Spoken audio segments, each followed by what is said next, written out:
And very good morning. आज हम देखने जा रहे हैं मध्यकालीन भारत के इतिहास से संबंधित प्रमुख क्वेश्चन जो प्रीवियस ईयर में यूपी पीसीएस, एमपी पीएससी एवं बिहार पीसीएस में पूछे जा चुके हैं। तो आज हम स्टडी करने वाले हैं मध्यकालीन भारत के टॉप 30 क्वेश्चंस की। तो आइए स्टार्ट करते हैं। पहला क्वेश्चन है आपका, मक्का कहाँ पर है।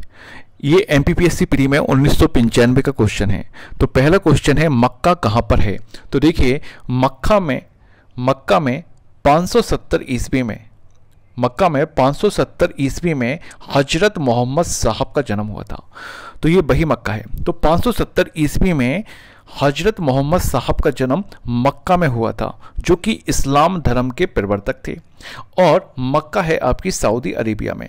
तो ऑप्शन नंबर 4 इसका सही हो जाएगा।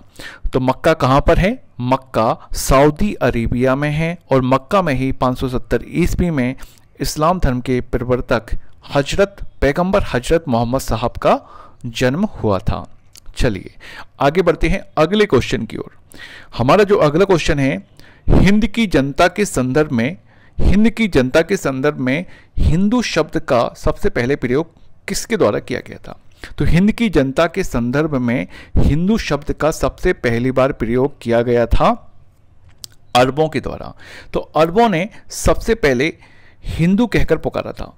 जो सिंधु नदी के तट पर या सिंधु नदी के उस पार जो लोग रहते थे, अरबी लोग उनको सिंधु कहते कहते फाइनली हिंदू शब्द का उपयोग करने लगे थे।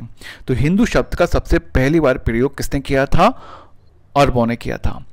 अगर पूछा जाए कि हिंदुस्तान शब्द का सबसे पहले प्रयोग किसने किया था, तो हिंदुस्तान शब्द का सबसे पहले प्रयोग ईरानियों के द्वारा किया गया था। ईरानियों के द्वारा हिंदुस्तान शब्द का प्रयोग किया गया था। अगर पूछा जाए कि इंडिया शब्द का सबसे पहले प्रयोग किसके द्वारा किया गया था, तो यूनानियों के द्वारा इंडिया शब्द का प्रयोग किया गया था। क्लियर हो गया। तो हिंदू शब्द का सबसे पहले प्रयोग अरबियों ने किया था, हिंदुस्तान शब्द का सबसे पहला प्रयोग ईरानियों ने किया था एवं इंडिया शब्द का सबसे पहला प्रयोग यूनानियों ने किया था। चलिए आगे बढ़ते हैं अगले क्वेश्चन की ओर। भारत पर पहला मुस्लिम आक्रमण किस वर्ष में हुआ था। तो भारत पर पहला मुस्लिम आक्रमण 711 ईस्वी में किया गया था। भारत पर पहला मुस्लिम आक्रमण 711 ईस्वी में किया गया था। अब देखिएगा, हमें पता है कि किताबों में जो लिखा हुआ है वो ये लिखा हुआ है कि मोहम्मद बिन कासिम ने 712 ईस्वी में भारत पर पहला सफल आक्रमण किया था। तो देखिए मोहम्मद बिन कासिम ने 712 ईस्वी में पहला सफल आक्रमण किया था। तो सफल क्यों कहा जाता है? क्योंकि 712 ईस्वी का जो आक्रमण था वो जीत लिया गया था। क्लियर हो गया। तो 712 ईस्वी का सफल आक्रमण तो मोहम्मद बिन कासिम ने किया था, लेकिन इसके पहले भी असफल आक्रमण हुए थे। यानी कि 711 ईस्वी में ओबेदुल्लाह के नेतृत्व में, किसके नेतृत्व में? ओबेदुल्लाह के नेतृत्व में भी भारत पर आक्रमण हो चुका है। तो भारत पर पहला मुस्लिम आक्रमण किस वर्ष किया गया था? तो आपका आंसर होगा 711 ईस्वी में। 711 ईस्वी में ओबेदुल्लाह के नेतृत्व में भारत पर पहला असफल, हालांकि ये आक्रमण सफल नहीं हो पाया था 711 का, जो ओबेदुल्लाह के नेतृत्व में किया गया था। अब देखिएगा, ये आक्रमण किसके द्वारा करवाए गए थे? तो अरबों के द्वारा आक्रमण किए गए थे। अरबों के द्वारा आक्रमण किए गए थे। तो इराक का गवर्नर था अल हज्जाज। तो अल हज्जाज के द्वारा ही ये आक्रमण भारत के ऊपर करवाए गए थे, क्योंकि ऐसा कहा जाता है कि उनके जो जहाज है, एक जहाज जो था वो भारत के पास से निकलकर, अगर उसको मैप के थ्रू समझाया जाए तो हम कह सकते हैं कि ये तो हो गया आपका, इंडिया, ठीक है। तो यहाँ है श्रीलंका। तो श्रीलंका से, और ये हो गया आपका इस साइड इराक, और इस साइड है आपका सिंध। और सिंध का शासक उस टाइम कौन था? राजा दाहिर था। तो ऐसा कहा जाता है कि यहाँ श्रीलंका से एक जहाज जो है, जिसमें बहुत सारे स्त्री, बच्चे एवं लूट का सामान जिसमें था, हीरे जवाहरात वगैरह इसमें था। तो ये इस प्रकार से यहाँ से होते हुए सिंध के नज़दीक से होते हुए कहाँ जा रहा था, अरब की ओर जा रहा था, यानी इराक की ओर जा रहा था। तो इसको सिंध के निकट ही कुछ समुद्री डाकुओं ने इस जहाज को लूट लिया। ठीक है, तो इस समुद्री जहाज को सिंध के समीप लूट लिया और उस समय सिंध पर राजा दाहिर का शासन हुआ करता था। सिंध पर राजा दाहिर का शासन हुआ करता था।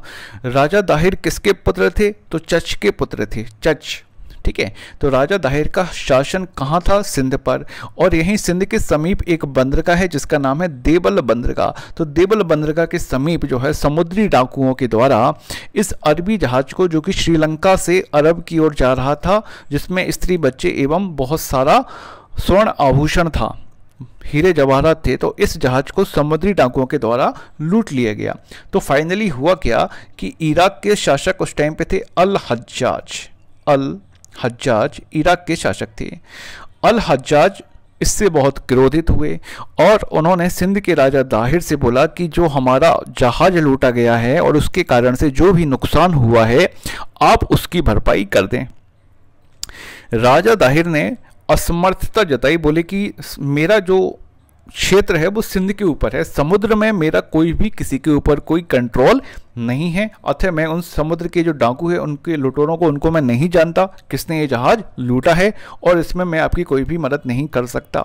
इससे क्या हुआ कि जो इराक के गवर्नर थे अल हज्जाज बड़े नाराज हुए तो उन्होंने क्या किया, तो उन्होंने भारत पर आक्रमण करवाया। तो भारत पर आक्रमण उन्होंने करवाया कब? 711 में। 711 में किसके नेतृत्व में हुआ था? ओबेदुल्लाह के नेतृत्व में हुआ था। ओबेदुल्लाह के नेतृत्व में अल हज्जाज ने भारत पर पहला आक्रमण करवाया था, जो कि असफल रहा। इसके बाद फिर 712 में अल हज्जाज का भतीजा और दामाद था मोहम्मद बिन कासिम। अल हज्जाज का भतीजा एवं दामाद कौन था? मोहम्मद बिन कासिम। तो 712 में मोहम्मद बिन कासिम के नेतृत्व में भारत पर पहला सफल आक्रमण हुआ एवं सिंध पर विजय प्राप्त की गई। क्लियर हो गया? तो इस क्वेश्चन क्या है, भारत पर पहला मुस्लिम आक्रमण कब हुआ? तो आपका आंसर होगा 711 ईस्वी में। 711 ईस्वी में किसने किया था? ओबेदुल्लाह ने किया था। ठीक है, ओके। अब इतिहासकारों में भी कुछ मतभेद है, वो भी हम देख लेते हैं। तो देखिए, इतिहासकारों में कुछ मतभेद भी हैं। अब जैसे कि हम बात करें अगर बी डी महाजन की, तो बी डी महाजन का मानना है कि भारत पर जो पहला मुस्लिम आक्रमण है वो 711 ईस्वी में हुआ था।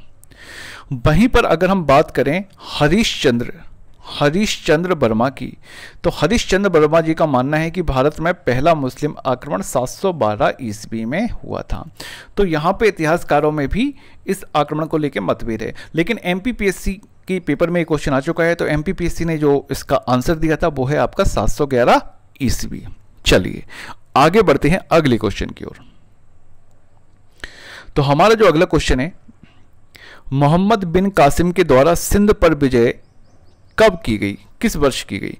तो देखिए, अभी लास्ट क्वेश्चन में हमने डिस्कस किया था, मोहम्मद बिन कासिम के द्वारा सिंध पर विजय 712 ईस्वी में की गई थी। सिंध पर विजय कब की गई थी? 712 ईस्वी में की गई थी।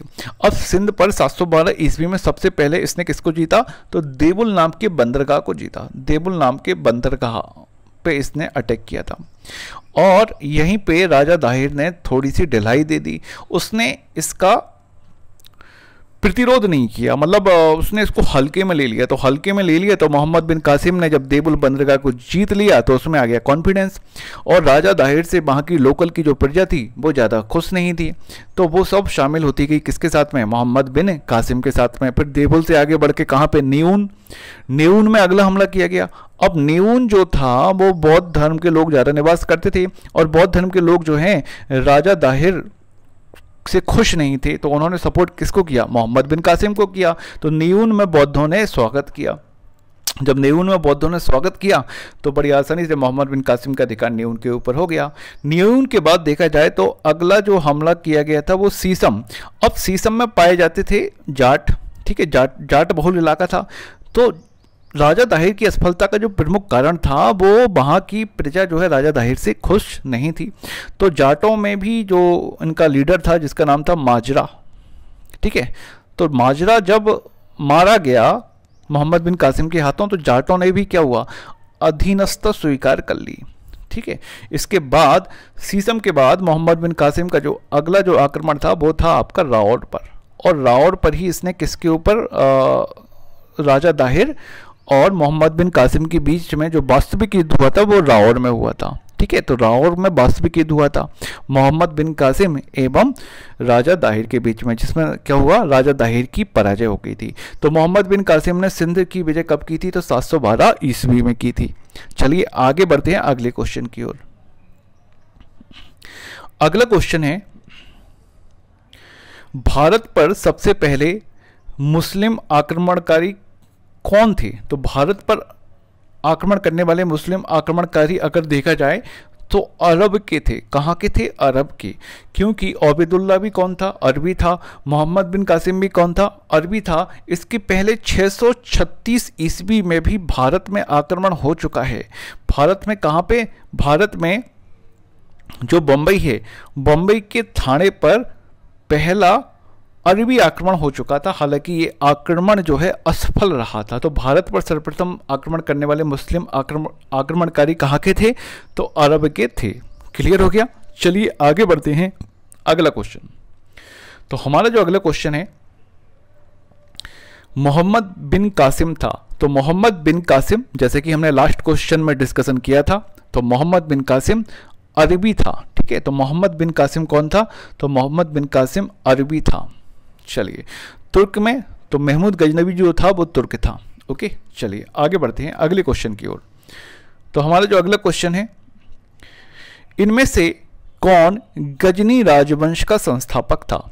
इनमें से कौन गजनी राजवंश का संस्थापक था। तो देखिए गजनी राजवंश की स्थापना 932 ईस्वी में अलप्तगीन के द्वारा की गई थी। किसके द्वारा की गई थी, अलप्तगीन के द्वारा की गई थी गजनी राजवंश की स्थापना।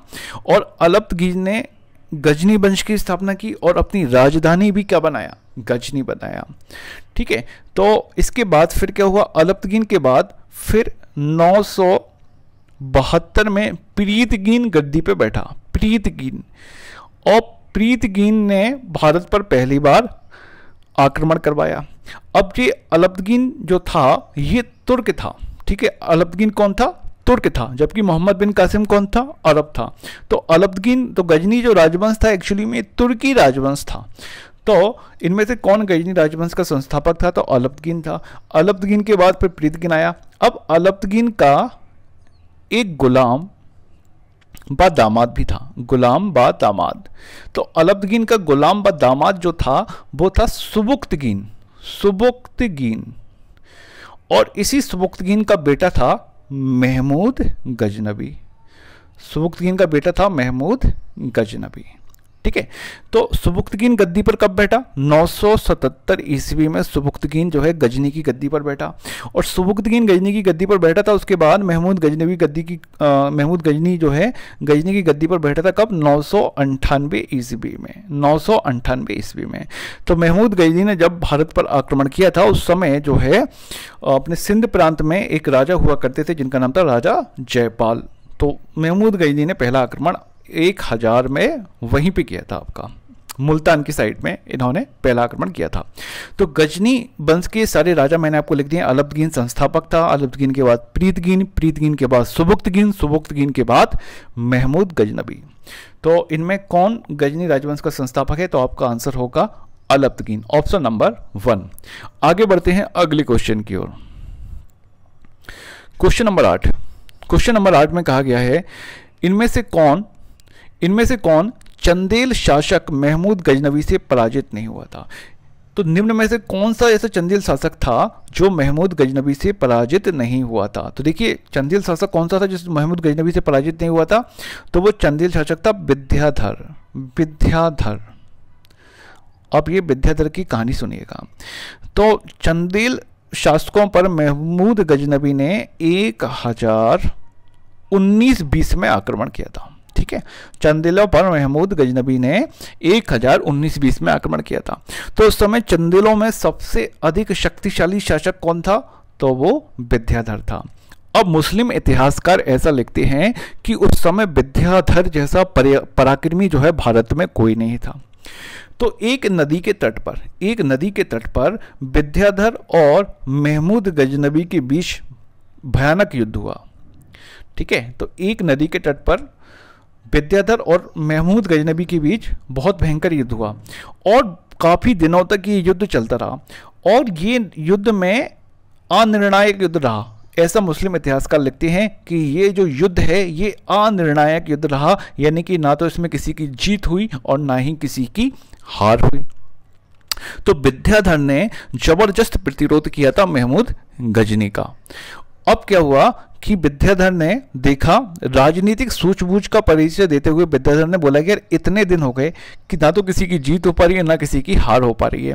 तो विद्याधर ने बोला कि ये जो प्लेस है, ये जो स्थान है, ये युद्ध के लिए उपयुक्त नहीं है। तो उन्होंने राजनीतिक सूझबूझ का परिचय देते हुए रात्रि को ही अपनी सेना को वहां से हटा लिया था और महमूद गजनबी भी वापस चला गया था। क्लियर हो गया।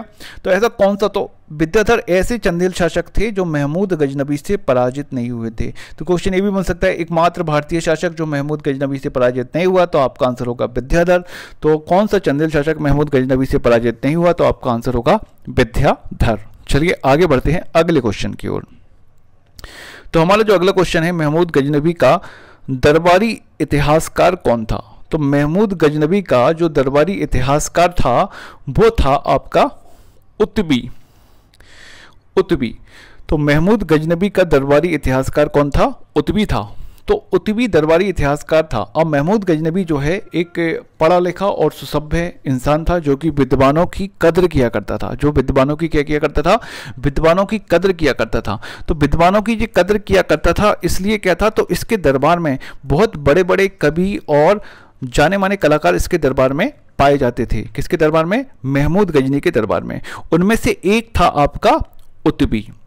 अब उत्बी ने एक किताब की रचना की जिसका नाम है किताब उल यामिनी। किताब उल यामिनी के जो रचनाकार हैं, तो किताब उल यामिनी किसके द्वारा लिखी गई है, उत्बी के द्वारा लिखी गई है। तो महमूद गजनबी का दरबारी इतिहासकार कौन था, उत्बी के अलावा फिरदौसी भी महमूद गजनबी के दरबार में रहता था। फिरदौसी के अलावा अलबरूनी भी महमूद गजनबी के दरबार में रहता था और फारूकी। तो ये हैं आपके महमूद गजनबी के दरबार में रहने वाले प्रमुख कवि। कौन कौन से, उत्बी जो कि दरबारी इतिहासकारी थे, कि दरबारी वर्ड का यूज हो तो आपको उत्बी लगाना है। ठीक है, इसके अलावा फिरदौसी, अलबरूनी, फारूकी, तो ये सभी लोग महमूद गजनबी के दरबार में रहा करते थे। आगे बढ़ते हैं अगले क्वेश्चन की ओर। तो हमारा जो अगला क्वेश्चन है, शाहनामा के लेखक फिरदौसी किसके दरबार से संबंधित थे। तो देखिए शाहनामा किसके द्वारा लिखा गया था, तो शाहनामा फिरदौसी के द्वारा लिखा गया था। और मैंने लास्ट क्वेश्चन में आपको बताया है फिरदौसी जो है वो महमूद गजनबी के दरबार से संबंधित हैं। फिरदौसी को ही पूर्व का रोमर कहा जाता था। पूर्व का रोमर किसको कहा जाता था, तो फिरदौसी को कहा जाता था। पूर्व का रोमर के नाम से फिरदौसी जाने जाते थे। तो ये हो गया आपका फिरदौसी के बारे में। तो फिरदौसी ने किसकी रचना की थी, शाहनामा की रचना की थी और महमूद गजनबी के दरबार में फिरदौसी रहते थे। चलिए आगे बढ़ते हैं अगले क्वेश्चन की ओर। तो हमारा अगला क्वेश्चन है कि पुराणों का रचनाकार या पुराणों का अध्ययन करने वाला पहला मुस्लिम शासक कौन था। तो देखिए पुराणों का जो अध्ययन करने वाला पहला मुस्लिम शासक था वो था आपका अलबरूनी ऐसा शासक था जिसने पुराणों का अध्ययन किया था। तो अलबरूनी एक बहुत ही महान, जिसे हम बोल सकते हैं रचनाकार था, क्योंकि इसने काफ़ी सारी किताबें लिखी थी। इसको काफ़ी अधिक भाषाओं का ज्ञान भी था। किसको, अलबरूनी को। तो अलबरूनी को काफ़ी अधिक भाषाओं का ज्ञान भी था। तो इस कारण से क्या हो गया कि पुराणों का भी इसने अध्ययन किया था। तो अलबरूनी ने कौन कौन से पुराणों का अध्ययन किया था, अगर हम उसके बारे में अगर निगाह डालें तो इसने विष्णु पुराण का अध्ययन किया था। कौन कौन से पुराण का अध्ययन किया था, विष्णु पुराण का इसने अध्ययन किया था। विष्णु पुराण के अलावा इसने वायु पुराण का भी अध्ययन किया था। तो वायु पुराण का अध्ययन भी किसके द्वारा किया गया था? अल बरूनी के द्वारा किया गया था। तो अल बरूनी जो है 11वीं सदी में, लगभग 11वीं शताब्दी में महमूद गजनबी के साथ ये भारत आया था। महमूद गजनबी के साथ ये भारत आया था। कौन? अल बरूनी। अल बरूनी बहुत ही बड़ा विद्वान था और इसकी रुचियां बहुत थीं, जैसे कि इसको खगोल विज्ञान की इसको बहुत अधिक नॉलेज थी। खगोल विज्ञान, खगोल के अलावा इसको भूगोल की बहुत अच्छी नॉलेज थी। भूगोल के बाद इसको औषधि विज्ञान की बहुत अच्छी नॉलेज थी। औषधि विज्ञान, औषधि विज्ञान के बाद अगर देखा जाए तो इसको तर्कशास्त्र की बहुत अच्छी नॉलेज थी। तर्कशास्त्र की बहुत अच्छी नॉलेज थी अल बरूनी को। इसके अलावा इसको गणित, धर्म एवं धर्मशास्त्र की अच्छी नॉलेज थी। गणित धर्मशास्त्र की भी अल बरूनी को बहुत ही अच्छी नॉलेज थी। तो अल बरूनी जो है 11वीं शताब्दी में महमूद गजनबी के समय भारत आया। भारत आते ही इसने संस्कृत का अध्ययन किया, और संस्कृत का अध्ययन किया तो संस्कृत का अध्ययन करने के बाद भारत के जितने भी पुराण थे तो अल बरूनी ने उन पुराणों का अध्ययन किया। उसमें प्रमुख रूप से कौन कौन से पुराण थे? तो विष्णु पुराण, वायु पुराण प्रमुख थे। इसके अलावा इसने बहुत सारे भारतीय लेखकों जैसे ब्रह्मगुप्त, बलभद्र, बारामिहिर, इनकी रचनाओं का भी इसने बहुत ही अच्छी तरीके से अध्ययन किया था। इसके अलावा अल बरूनी ने अपनी एक खुद की पुस्तक लिखी थी। अल बरूनी ने अपनी एक खुद की पुस्तक लिखी थी और उस पुस्तक का नाम है तहकीक-ए-हिंद। अल बरूनी के द्वारा लिखी गई पुस्तक का नाम क्या है? तो तहकीक-ए-हिंद। तहकीक-ए-हिंद पुस्तक किसके द्वारा लिखी गई थी? तो तहकीक-ए-हिंद पुस्तक जो है अल बरूनी के द्वारा लिखी गई थी। और इसी तहकीक-ए-हिंद का अंग्रेजी में अनुवाद किया गया था एडवर्ड साची के द्वारा। अंग्रेजी अनुवाद किया गया था एडवर्ड साची के द्वारा, और इसका हिंदी में अनुवाद किया गया था रजनीश शर्मा के द्वारा। रजनीश शर्मा के द्वारा तहकीक-ए-हिंद पुस्तक का, जो कि अल बरूनी के द्वारा लिखी गई थी, उसका हिंदी में अनुवाद किया था रजनीश शर्मा के द्वारा। चलिए आगे बढ़ते हैं। तो पुराणों का अध्ययन करने वाला मुसलमान कौन था? अल बरूनी था, जो कि महमूद गजनी के साथ 11वीं शती में जो है भारत में आया था। आगे बढ़ते हैं अगले क्वेश्चन की ओर। तो हमारा अगला क्वेश्चन है, महमूद गजनी के साथ भारत आने वाला प्रसिद्ध इतिहासकार कौन था? तो सेम वही क्वेश्चन जो अभी हमने लास्ट टाइम देखा था, उत्तराखंड पीसीएस में ये क्वेश्चन आ चुका है। तो अल बरूनी जो है महमूद गजनी के साथ भारत आने वाला प्रसिद्ध इतिहासकार था। चलिए आगे बढ़ते हैं अगले क्वेश्चन की ओर। तो हमारा जो अगला क्वेश्चन है, निम्न में से किसने महमूद गजनी के हमले के बाद सोमनाथ मंदिर का पुनर्निर्माण करवाया था? तो देखिए, सोमनाथ मंदिर पे आक्रमण हुआ था 1025 में। तो महमूद गजनी ने 1025 में सोमनाथ मंदिर को तोड़ा था, और यहां से अपार संपत्ति यानी कितनी? लगभग 20 लाख दीनार की संपत्ति जो है महमूद गजनी के हाथ में लगी थी सोमनाथ मंदिर से। अब क्या हुआ कि ऐसा कहा जाता है इतिहासकारों के द्वारा, ये 20 लाख दीनार की जो संपत्ति थी ये इतनी अधिक थी, उस टाइम की इतनी अधिक संपत्ति मानी गई है कि इस संपत्ति के द्वारा महमूद गजनवी 3 पीढ़ियों तक बैठ के खा सकता था। महमूद गजनवी की जो पूरी फैमिली है वो 3 पीढ़ियों तक बैठ के खा सकती थी। इतनी अधिक संपत्ति सोमनाथ मंदिर से महमूद गजनवी को प्राप्त हुई थी। ओके, तो जब महमूद गजनवी ने मंदिर को तोड़ दिया तो इस मंदिर का जो पुनर्निर्माण किया गया वो किसके द्वारा किया गया? तो भीमदेव प्रथम के द्वारा किया गया। तो भीमदेव प्रथम उस समय वहां का राजा हुआ करता था। तो भीमदेव प्रथम के द्वारा सोमनाथ मंदिर का पुनर्निर्माण किया गया था। चलिए आगे बढ़ते हैं अगले क्वेश्चन की ओर। हमारा अगला क्वेश्चन है कि किसने एक तरफ मुद्रा पर संस्कृत लिखे चांदी के सिक्के जारी किए थे? तो देखिए, ऐसा कौन सा शासक था जिसने मुद्रा पर एक तरफ संस्कृत में कुछ लिखवाया था? तो संस्कृत लिखे चांदी के सिक्के जारी किए थे। तो आपका आंसर होगा महमूद गजनवी। महमूद गजनवी ने सिक्के के ऊपर अरबी में कुछ लिखवाया था, और सिक्के के दूसरे भाग यानी पीछे की ओर संस्कृत में उसने अपने बारे में कुछ लिखवाया था। तो संस्कृत लिखे हुए चांदी के सिक्के किसके द्वारा जारी किए गए थे? तो संस्कृत लिखे हुए चांदी के सिक्के महमूद गजनवी के द्वारा जारी किए गए थे। इस सिक्के का जो वजन था वो 3 ग्राम के आसपास था। तो संस्कृत लिखे चांदी के सिक्के किस शासक के द्वारा जारी किए गए थे? तो आपका आंसर होगा महमूद गजनवी के द्वारा। आगे बढ़ते हैं अगले क्वेश्चन की ओर। अगला क्वेश्चन है कि निम्न में से मध्य एशिया के किस शासक ने 1192 में उत्तर भारत को जीता था? तो देखिए, मध्य एशिया के किस शासक ने 1192 में उत्तर भारत को जीता था? तो उत्तर भारत, अगर ये हम मैप बनाए तो ये इंडिया है और ये आपको कहलाता है नॉर्थ इंडिया, और नॉर्थ इंडिया का मतलब है दिल्ली। तो दिल्ली को किसने, दिल्ली, पंजाब, इन सबको किसने जीता था? तो 1192 में। तो देखिए, शहाबुद्दीन मोहम्मद गौरी, शहाबुद्दीन मोहम्मद गौरी ने भारत पर पहला आक्रमण 1175 में किया था। कहाँ किया था? तो मुल्तान की साइड में इसने आक्रमण किया था। मुल्तान की साइड में जो है शहाबुद्दीन मोहम्मद गौरी ने पहला आक्रमण किया था 1175 में। शहाबुद्दीन मोहम्मद गौरी ने भारत पर दूसरा आक्रमण किया था 1178 में। कहाँ? पाटन, गुजरात पर। और पाटन, गुजरात में एक शासक था जिसका नाम था मूलराज सेकंड या भीम सेकंड।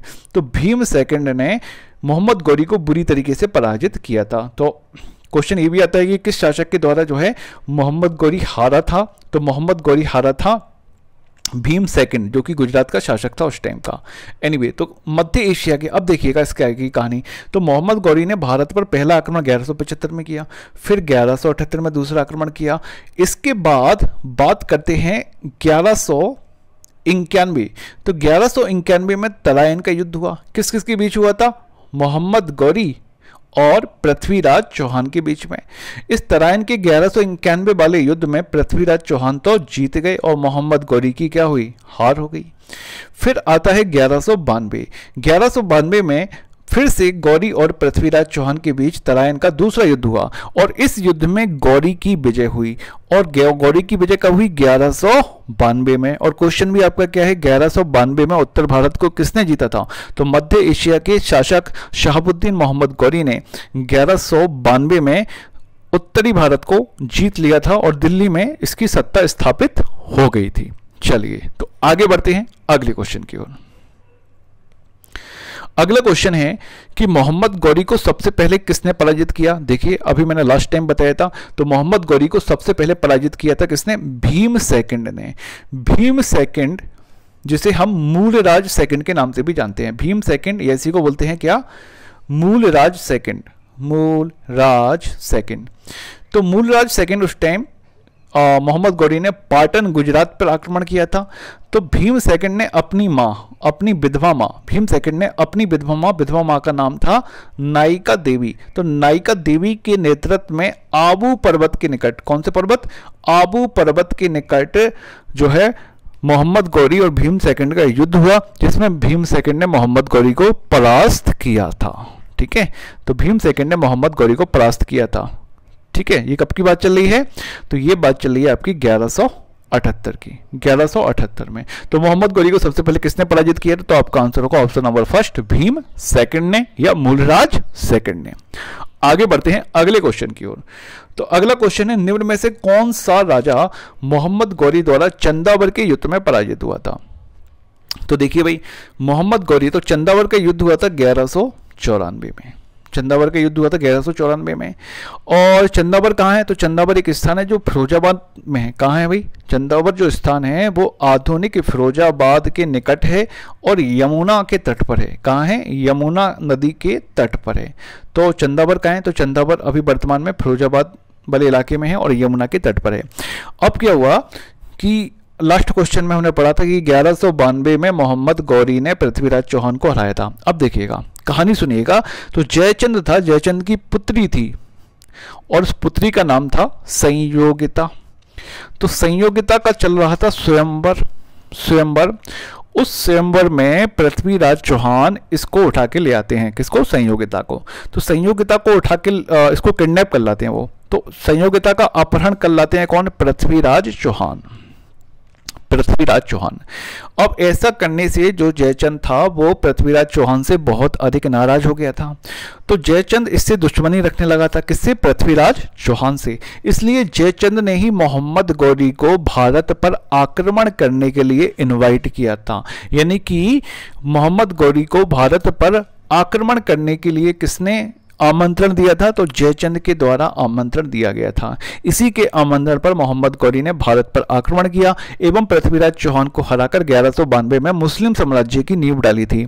जयचंद को यह लगा था कि मोहम्मद गौरी आएगा, आक्रमण करेगा, पृथ्वीराज चौहान को मारेगा और वापस चला जाएगा, ठीक है, और उसके बाद दिल्ली जो है वो जयचंद को मिल जाएगी। लेकिन ऐसा नहीं हुआ। मोहम्मद गौरी आया और मोहम्मद गौरी ने दिल्ली में शासन करना स्टार्ट कर दिया। अब क्या हुआ कि जब 1192 में दिल्ली जो है मोहम्मद गौरी जीत चुका था, तो मोहम्मद गौरी ने संदेश भेजा किसको? जयचंद को, कि भाई आप भी हमारी अधीनता स्वीकार कर लो। अच्छा, जयचंद कहाँ का शासक था? तो जयचंद जो है गढ़वाल वंश का था ये, और कन्नौज पे शासन था, कन्नौज पे। तो कन्नौज पे शासन था किसका? जयचंद का। लेकिन जयचंद ने क्या हुआ? जयचंद ने मोहम्मद गौरी की अधीनता स्वीकार करने से इनकार कर दिया, जिसके कारण से मोहम्मद गौरी को वापस आने पड़ा और वापस आके उसने क्या किया? 1194 में चंदावर में जयचंद और मोहम्मद गौरी में जबरदस्त युद्ध हुआ, जिसमें जयचंद ने भी जबरदस्त प्रतिरोध दिया था। लेकिन अंत में जीत किसकी हुई? मोहम्मद गौरी की हुई। तो चंदावर का युद्ध मोहम्मद गौरी एवं जयचंद के बीच हुआ था और इसमें जयचंद की पराजय हुई एवं मोहम्मद गौरी की जीत हुई थी। चलिए आगे बढ़ते हैं अगले क्वेश्चन की ओर। तो हमारा जो अगला क्वेश्चन है, निम्नलिखित नामों को कालक्रम में व्यवस्थित करके नीचे दिए गए कूट से सही उत्तर प्राप्त करें। तो देखिए, कालक्रम के अनुसार आपको व्यवस्थित करना है कि कौन सा शासक सबसे पहले आया था। तो देखिए, इनमें अगर सबसे पहले आया था तो महमूद गजनबी को हम देंगे पहला नंबर, क्योंकि ये सबसे पहले आया था। महमूद गजनबी ने भारत पर पहला आक्रमण कब किया था? 1000 में किया था, मुल्तान वगैरह पे आक्रमण करके। इसके बाद सेकंड नंबर पे देखा जाए तो मोहम्मद गौरी ने भारत पर आक्रमण किया था। कब आक्रमण किया था? तो मोहम्मद गौरी ने भारत पर आक्रमण किया था आपका 1175 में। तो 1175 में मोहम्मद गौरी के द्वारा पहला आक्रमण किया गया। फिर अगर बात की जाए तो अब बात करते हैं हम, तो पहला आक्रमण महमूद गजनबी के टाइम पे हुआ था, दूसरा आक्रमण मोहम्मद गौरी के टाइम पे हुआ था, और तीसरा आक्रमण, तो तीसरे नंबर पे आपका आएगा चंगेज खान। चंगेज खान का जो टाइम पीरियड है वो 1221। देखिए भैया, 1221, तो 1000 के बाद 1175, फिर 1221। अब हुआ क्या था कि इल्तुतमिश शासन कर रहा था। कहाँ? दिल्ली पर इल्तुतमिश का शासन था। और यहाँ पे जो शासन था ख्वारिज, सिंधु नदी के उस साइड में जो शासन था वो ख्वारिज्म का शासन चल रहा था। तो ख्वारिज्म बहुत ही शक्तिशाली शासक था। तो चंगेज खान ने हमला किया। चंगेज खान कौन था? मंगोल था। तो चंगेज खान ने हमला किया किस पे? ख्वारिज्म पर। ख्वारिज्म का बेटा था, ख्वारिज्म के बेटे का नाम क्या था? तो जलालुद्दीन मंगबरनी। अब ख्वारिज्म जब हार गया, मारा गया, तो इसका बेटा जलालुद्दीन मंगबरनी जो है भागता हुआ कहाँ आया? भारत की ओर। और इल्तुतमिश से इसने क्या मांगी? शरण मांगी। तो इल्तुतमिश ने बोला कि अगर मैं जलालुद्दीन मंगबरनी को शरण दूंगा तो चंगेज खान जो है मेरे इलाके में भी, यानी दिल्ली पर भी आक्रमण करेगा। और चंगेज खान बहुत ही ज़्यादा शक्तिशाली था। तो इसलिए इल्तुतमिश ने कूटनीति का परिचय देते हुए जलालुद्दीन बर्नी को अपने यहाँ शरण देने से इनकार कर दिया। तो इस कारण से भारत पे चंगेज खान ने आक्रमण नहीं किया, यानी कि भारत बच गया था। तो 1200 ये घटना कब की है? तो जलालुद्दीन मंगबरनी वाली घटना कब की है? 1221 की घटना है। तो देखिए, पहला आक्रमण किया महमूद गजनबी के द्वारा 1000 या 1001 में, जिसे हम बोल सकते हैं। दूसरा आक्रमण किया गया मोहम्मद गौरी के द्वारा 1175 में, और तीसरा जो आक्रमण किया गया चंगेज खान के द्वारा 1221 में, और चौथा आक्रमण जो किया गया वो तैमूर के द्वारा किया गया 1398 में। 1398 में उस टाइम नादिर शाह जो है शासक था भारत का, ठीक है ना। तो नादिर शाह के टाइम पे तैमूर भी कौन था? मंगोल आक्रमणकारी था। तो तैमूर ने 1398 में जो है भारत पर आक्रमण किया। अब इनको हम अगर क्रम से जमाएं तो देखिएगा ऑप्शन के हिसाब से तो दूसरे नंबर पे आता है तो महमूद गजनबी ने पहले, यानी कि दूसरा ऑप्शन। फिर अगला जो आएगा आपका महमूद गजनबी के बाद तीसरा, फिर आपका आएगा अगला कौन सा? चंगेज खां। फिर आपका आएगा चौथा 2 3 1 4। तो 2 3 1 4, तो 2 3 1 4 का जो आपका ऑप्शन है तो आपका बी नंबर का ऑप्शन बिल्कुल सही है, 2 3 1 4, यानी कि पहले महमूद गजनबी, फिर मोहम्मद गौरी, फिर चंगेज खान और फिर कौन? तैमूर। चलिए आगे बढ़ते हैं अगले क्वेश्चन की ओर। तो हमारा अगला क्वेश्चन है कि किस मुस्लिम शासक के सिक्कों पर देवी लक्ष्मी की आकृति बनी है? किस मुस्लिम शासक के सिक्कों पर देवी लक्ष्मी की आकृति बनी है? तो मोहम्मद गौरी के सिक्कों पर एक तरफ तो कलमा खुदा हुआ है, अरबी में कलमा खुला हुआ है। मोहम्मद गौरी के सिक्के, इसका आंसर क्या हो जाएगा? मोहम्मद गौरी। तो मोहम्मद गौरी के सिक्कों पर एक तरफ अरबी में कलमा खुदा है और दूसरी तरफ दूसरी साइड में देवी लक्ष्मी की आकृति बनी हुई थी। तो मोहम्मद गौरी ने जो सिक्के चलवाए थे उन पर देवी लक्ष्मी की आकृति बनी हुई थी। तो एक तरफ अरबी में कलमा खुदा हुआ है और दूसरी तरफ जो है देवी लक्ष्मी की आकृति के सिक्के किसके द्वारा चलवाए गए थे? मोहम्मद गौरी के द्वारा चलवाए गए थे। ऑप्शन नंबर फर्स्ट इसका सही हो जाएगा। आगे बढ़ते हैं अगले क्वेश्चन की ओर। तो हमारा जो अगला क्वेश्चन है, निम्न में से किसे मोहम्मद गौरी ने अपना उत्तराधिकारी नियुक्त किया या अक्ता प्रदान किया? तो देखिए, मोहम्मद गौरी ने जब भारत को जीता था 1192 में, तो अक्ता स्टार्ट कर दिया था उसने। अक्ता यानी कि अपना उत्तराधिकारी नियुक्त करता था। तो उसके जो गुलाम थे, मोहम्मद गौरी के गुलाम थे, उन्हीं को उसने अक्ता प्रदान किया था, जिसमें ताजुद्दीन अल्दौज को भी उसने दिया था, नसीरुद्दीन कुवाचा को भी उसने अक्ता प्रदान किया था। लेकिन अगर भारत के संदर्भ में देखा जाए तो भारत के संदर्भ में मोहम्मद गौरी ने अपना उत्तराधिकारी जो है कुतुबुद्दीन ऐबक को नियुक्त किया था। तो कुतुबुद्दीन ऐबक को जो है अपना उत्तराधिकारी जो है मोहम्मद गौरी ने नियुक्त किया था, यानी अपना अक्ता कुतुबुद्दीन ऐबक को प्रदान किया था। तो बिहार पीएससी का ये क्वेश्चन है 1994 का। चलिए, तो मोहम्मद गौरी ने अपना उत्तराधिकारी अक्ता किसे प्रदान किया? तो भारत के संदर्भ में देखा जाए तो कुतुबुद्दीन ऐबक, जो 1206 से 1210 तक जिसने भारत पर शासन किया। एक्चुअली लाहौर में था ये उस टाइम पे। इल्तुतमिश के टाइम से फिर दिल्ली से शासन इसका स्टार्ट हो गया था। ठीक है, चलिए आगे बढ़ते हैं अगले क्वेश्चन की ओर। तो हमारा जो अगला क्वेश्चन है, मोहम्मद गौरी के किस दास ने बंगाल एवं बिहार पर विजय प्राप्त की? तो मोहम्मद गौरी का एक दास था भाई, जिसका नाम था बख्तियार खिलजी। तो बख्तियार खिलजी ने बिहार पे 1202 में आक्रमण किया और बिहार में बख्तियार खिलजी ने नालंदा विश्वविद्यालय एवं विक्रमशिला विश्वविद्यालय को, तो नालंदा विश्वविद्यालय एवं विक्रमशिला विश्वविद्यालय को इसने क्या कर दिया? पूरी तरीके से नष्ट कर दिया। और ऐसा कहा जाता है कि उस समय नालंदा विश्वविद्यालय में इतना अधिक साहित्य का भंडार था, इतनी अधिक पुस्तकों का भंडार था कि नालंदा विश्वविद्यालय की जो लाइब्रेरी है वो लगभग 1.5 से 2 महीने तक जलती रही। नालंदा विश्वविद्यालय की लाइब्रेरी 1.5 से 2 महीने तक जलती रही थी। तो बख्तियार खिलजी के द्वारा ही नालंदा विश्वविद्यालय एवं विक्रमशिला विश्वविद्यालय को नष्ट किया गया था। और ये कहां पढ़ते हैं? नालंदा और विक्रमशिला विश्वविद्यालय, तो ये आपके बिहार में पढ़ते हैं। और बिहार पर आक्रमण कब किया गया था? तो 1202 में किया गया था। इसके बाद 1204 में बख्तियार खिलजी ने बंगाल पर भी क्या किया था? आक्रमण किया था। तो 1204 में बख्तियार खिलजी ने बंगाल पर आक्रमण किया था और बंगाल का राजा उस टाइम पे था लक्ष्मण सेन। तो लक्ष्मण सेन को वहां से भागना पड़ा। तो मोहम्मद गौरी के किस दास ने बंगाल एवं बिहार पर विजय प्राप्त की थी? तो उसका आंसर होगा बख्तियार खिलजी ने। बिहार जीता था 1202 में। नालंदा विश्वविद्यालय को नष्ट करने वाला शासक भी कौन था या दास कौन था? तो बख्तियार खिलजी था। विक्रमशिला विश्वविद्यालय को नष्ट करने वाला दास भी कौन था? तो बख्तियार खिलजी था। बंगाल को जीतने वाला मोहम्मद गौरी का दास कौन था? तो वो भी बख्तियार खिलजी था। उस समय का जो राजा था बंगाल का लक्ष्मण सेन, वो भाग खड़ा हुआ और भाग कर ये पूर्वी बंगाल की ओर शिफ्ट हो गया था। चलिए आगे बढ़ते हैं अगले क्वेश्चन की ओर। हमारा जो अगला क्वेश्चन है, बिहार का प्रथम मुस्लिम विजेता कौन था? तो सेम वही चीज है। तो बिहार पर किसने आक्रमण किया था? तो बिहार का प्रथम मुस्लिम विजेता कौन था? बख्तियार खिलजी था, जिसके बारे में हम बात कर चुके हैं। 1202 में बख्तियार खिलजी ने बिहार पर आक्रमण किया था और बिहार की जो राजधानी थी उदंत, उस पर कब्जा कर लिया था। उदंत पे कब्जा कर लिया था और जो नालंदा विश्वविद्यालय एवं विक्रमशिला विश्वविद्यालय है उसको बख्तियार खिलजी के द्वारा क्या कर दिया गया? नष्ट कर दिया गया था। ठीक है, तो बिहार पर प्रथम मुस्लिम आक्रमणकारी कौन था? तो बख्तियार खिलजी। आगे बढ़ते हैं अगले क्वेश्चन की ओर। हमारा जो अगला क्वेश्चन है कि तराइन के युद्धों का वर्णन किसके द्वारा किया गया? तो देखिए, तराइन के युद्धों का वर्णन मिनहाज उस सिराज के द्वारा किया गया। ऑप्शन नंबर फर्स्ट इसका सही हो जाएगा। तराइन के युद्धों का वर्णन किसके द्वारा किया गया? मिनहाज उस सिराज के द्वारा किया गया। आगे बढ़ते हैं अगले क्वेश्चन की ओर। तो हमारा जो अगला क्वेश्चन है, मोहम्मद गौरी की हत्या कब एवं किस स्थान पर हो गई? तो मोहम्मद गौरी की जो हत्या है वो जब मोहम्मद गौरी भारत के द्वारा जो विजित प्रदेश हैं उनको जब जीत के और अपने गुलाम सेनापतियों को सौंप के जब मोहम्मद गौरी वापस जा रहा था, तो मोहम्मद गौरी जब वापस जा रहा था तो मोहम्मद गौरी की जो हत्या है वो दमयक नामक स्थान पे 15 मार्च 1206 को हो गई।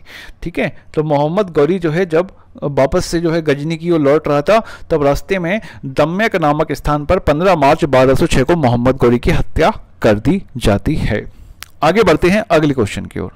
तो हमारा जो अगला क्वेश्चन है कि पहली बार, ये बहुत इंपॉर्टेंट क्वेश्चन है, पहली बार जजिया लगाने वाला सुल्तान या शासक, ठीक है, सुल्तान की उपाधि जो है मोहम्मद बिन कासिम ने धारण नहीं की थी। महमूद गजनबी से सुल्तान शब्द का प्रयोग यानी सुल्तान की उपाधि धारण की गई थी। तो हम बोल सकते हैं कि पहली बार जजिया कर लगाने वाला शासक या आक्रमणकारी कौन था? तो पहली बार जजिया लगाया गया था मोहम्मद बिन कासिम के द्वारा। मोहम्मद बिन कासिम के द्वारा 712 ईस्वी में सिंध को जीता गया था। ऐसी कंडीशन में जजिया कर जो है सबसे पहले किसके द्वारा लगाया गया? मोहम्मद बिन कासिम के द्वारा। और जजिया कर किस पे लगाया जाता है?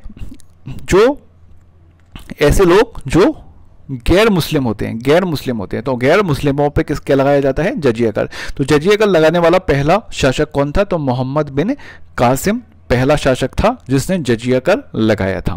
आगे बढ़ते हैं अगले क्वेश्चन की ओर। अगला क्वेश्चन है आपका फुतुहु अल बलदानी। फुतुहु अल बलदानी एवं चचनामा के लेखक कौन है? तो देखिए फुतुहु अल बलदानी के जो लेखक हैं वो बिलादुरी हैं। फुतुहु अल बलदानी के जो लेखक हैं वो बिलादुरी हैं, तो इसका ऑप्शन नंबर 3 से हो जाएगा। लेकिन चचनामा की बात की जाए तो चचनामा के लेखक अली अहमद को माना जाता है। अली अहमद को चचनामा का लेखक माना जाता है। तो फुतुहु अल बलदानी के लेखक कौन थे? बिलादुरी थे। और चचनामा के लेखक किसको माना जाता है? तो अली अहमद को माना जाता है। हालांकि कुछ जगह ये भी लिखा हुआ है कि चचनामा के जो लेखक हैं वो अज्ञात हैं, यानी कि पता नहीं है कौन है ना। और ऐसा भी कहा जाता है कि सुनी सुनाई बातों के आधार पर चचनामा को लिखा गया है। लेकिन चचनामा के जो लेखक हैं वो अली अहमद को माना जाता है। और फुतुहु अल बलदानी के लेखक कौन किसको माना जाता है? बिलादुरी को माना जाता है। आगे बढ़ते हैं अगले क्वेश्चन की ओर। अगला क्वेश्चन है कि महमूद गजनबी के किस हमले को, महमूद गजनबी के किस आक्रमण को बुत शिकन अर्थात मूर्ति भंजक के खिलाफ या मूर्तिवाद के खिलाफ पहली जीत के रूप में जाना जाता है? फिर से क्वेश्चन सुनिएगा। महमूद गजनबी के किस हमले को बुत शिकन अर्थात मूर्तिवाद के खिलाफ, मूर्तिवाद की पहली जीत के रूप में जाना जाता है?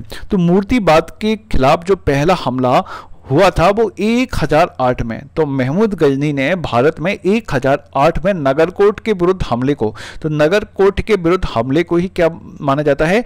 मूर्ति भंजक की पहली जीत के रूप में। मतलब वो ऐसा आक्रमणकारी था जो मंदिर की मूर्तियों को भी नष्ट कर देता था, तो उसी को बोलते हैं मूर्ति भंजक या मूर्तिवाद के खिलाफ। मूर्तिवाद के खिलाफ, तो मूर्तिवाद के खिलाफ तो पहली बार मूर्तिवाद, मोहम्मद गौरी का पहली बार मूर्तिवाद के खिलाफ आक्रमण कब किया गया? तो पहली बार मूर्तिवाद के खिलाफ जो आक्रमण किया गया महमूद गजनी के द्वारा वो 1008 में नगरकोट के विरुद्ध हमले को भी माना जाता है।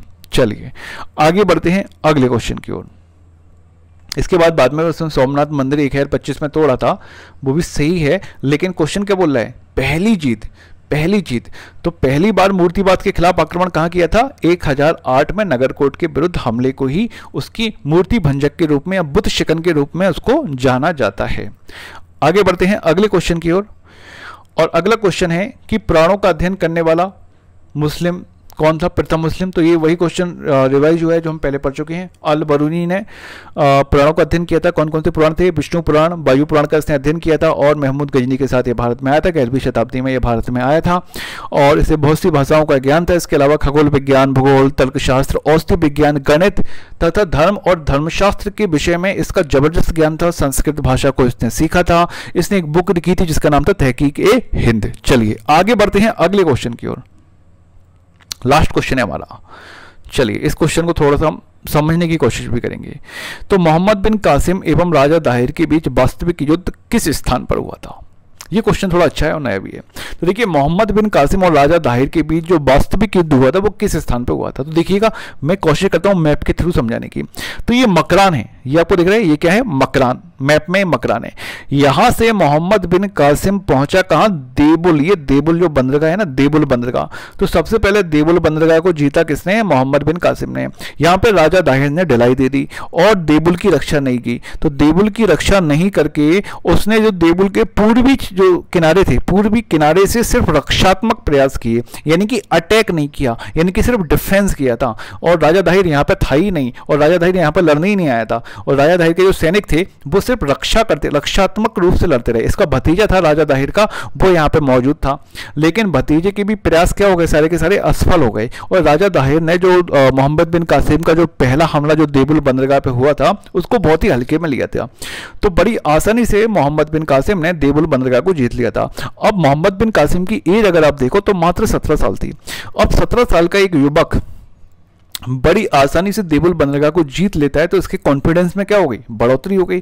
कॉन्फिडेंस में बढ़ोतरी हो गई और यहाँ की जो प्रजा थी, ठीक है, कहाँ की, सिंध। ये पूरा का पूरा जो इलाका आप देख रहे हो ये सिंध कहलाता है। ये पूरा का पूरा जो इलाका है ये सिंध, ये भारत है, इस साइड इंडिया है, तो ये पूरा इलाका सिंध कहलाता है।